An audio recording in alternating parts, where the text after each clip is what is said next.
Hey guys, this is CSDX, but you can call me Sean. Please do not mind the 60 frames, I'm just testing something out. And what a better video to test it out on than one involving Pokemon! So, Pokemon is already teasing Unova remakes, which is a bit odd timing given the fact that, it feels a bit too soon, even knowing that Pokemon content is released yearly.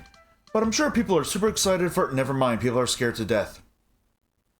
If you don't know about Pokemon, how the hell have you managed that? Look, your inability to know about this made Onionhead sadistic and bitter McBully jerk a mochi fanatic. Or is it pronounced Mochi? How to pronounce M-O-C-H-I? Okay, it is Mochi. Alright. Now that I think about it, I don't know why I thought it was Mochi. We've had at least one remake per console generation, starting with my favorite console of all time, the Game Boy Advance. This system was my gateway to truly enjoying video games, with games like Golden Sun, Sonic Advance, Legend of Zelda Minish Cap, the Final Fantasy remasters or remakes, I'm not sure which they are actually, iconic Mega Man games such as the Battle Network series and the Zero games, and of course, Pokemon. See, best gen, at least in my opinion, released with Ruby and Sapphire, but weirdly it didn't include all the Pokemon, which was actually a valid criticism back then. Namely with the fact that everything was sprite-based, and also there were only 386 at the time. Maybe that wasn't so valid, actually. There was also the issue that due to hardware incompatibility, you couldn't trade your Pokemon from the Gen 1 and Gen 2 games to Ruby and Sapphire, so your Pokemon were stuck on those cartridges for good. Let's hope you have a better battery for the save feature or whatever the hell it was called. Internal battery, something like that. Soon enough, the Pokemon Company would rectify that with remakes of the Gen 1 games in Fire Red and Leaf Green, allowing you to enjoy Gen 1 Pokemon and some Gen 2 Pokemon and Gen 3, minus the GameCube games even though those are crucial to filling up the Pokedex there.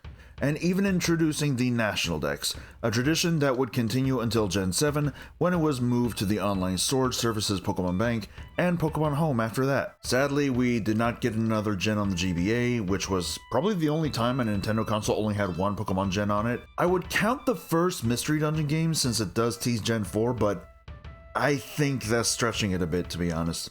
Speaking of, Gen 4 came out and at the end of it we got remakes of Gold and Silver in Heart Gold and Soul Silver.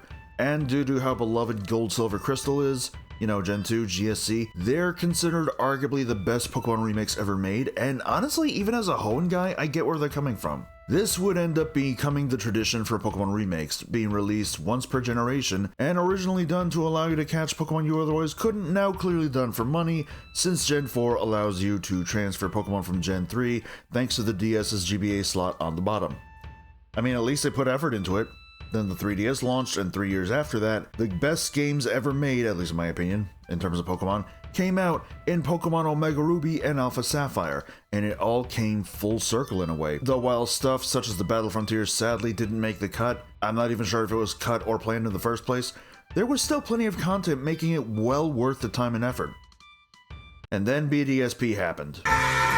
Now, I've gone over BDSP a bit in an older video, but let me just sum this up. Despite me being very easy to please when it comes to Pokemon. Alright. Unless you really want to finish your home decks, run. Look, BDSP are fine remakes that are largely one-to-one, but the biggest criticism is exactly that. Now you might be wondering, why is that a valid criticism for BDSP, but not for other one-to-one remakes such as Super Mario RPG and arguably even Link's Awakening? Well, it's because BDSP had absolutely none of the enhancements Platinum had. Something that had earlier remakes stand out is that they usually had content and enhancements the third version of the original gen had, save for Fire Red and Leaf Green, which mostly was Gen 1 with Gen 3 enhancements. And due to how much better Platinum was with that extra content and refinement, Diamond and Pearl are retroactively looked back upon rather lovely. Whoops. Diamond and Pearl are retroactively looked back upon rather roughly. Personally, I wouldn't say this means they're not good, but they're arguably the worst dual release that Pokemon has had, solely due to Platinum blowing them out of the water. Not to mention the fact that if you didn't choose Chimchar, your only option for a fire type was Rapidash.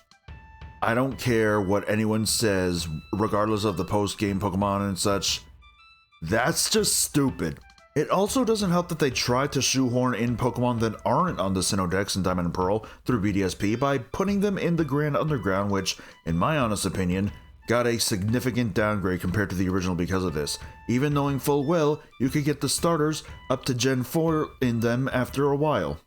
So people tend to act like Gen 4 got screwed over in a major way, even though, honestly, it just feels like they forget that there was actually a remake in addition to BDSP that, despite the fact that Oras is my favorite 2 Pokemon games of all time, the main one specifically being Omega Ruby in a way, this Pokemon game is arguably one of the, if not the, greatest Pokemon game of all time in Pokemon Legends Arceus.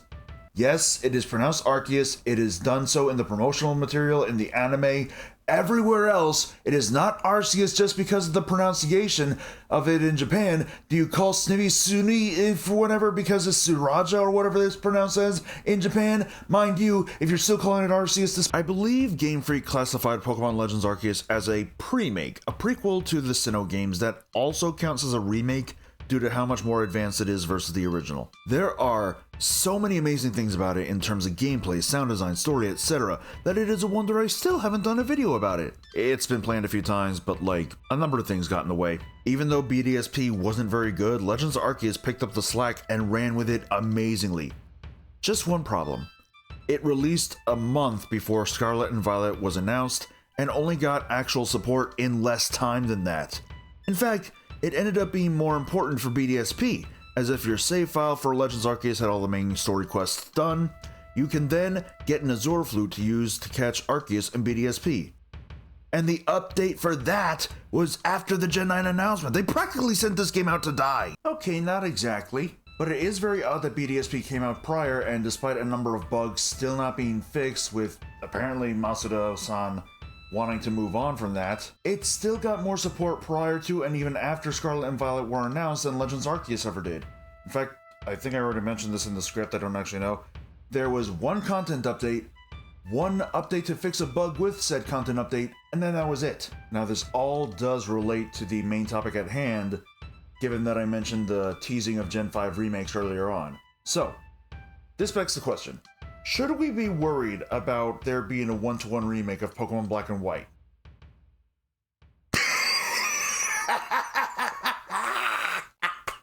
Fuck no, man!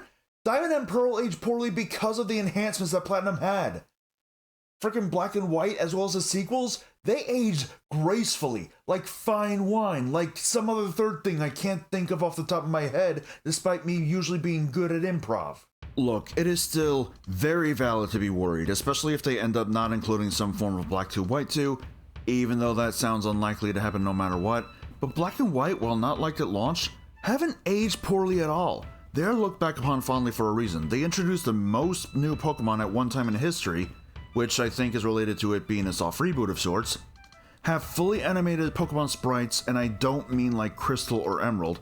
In fact, Emerald really only had 2 different pictures to make an animation, whereas Crystal was much more fluidly animated, not to mention the fact that it kind of added an incentive to get a living dex because of the fact that, you got more of an animation in the party compared to on the battle screen.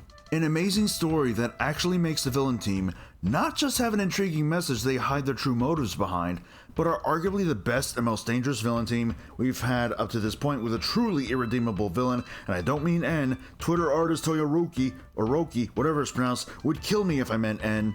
It has an amazing post-game, only succeeded by its direct sequels. I would welcome one-to-one remakes of Black and White at this point.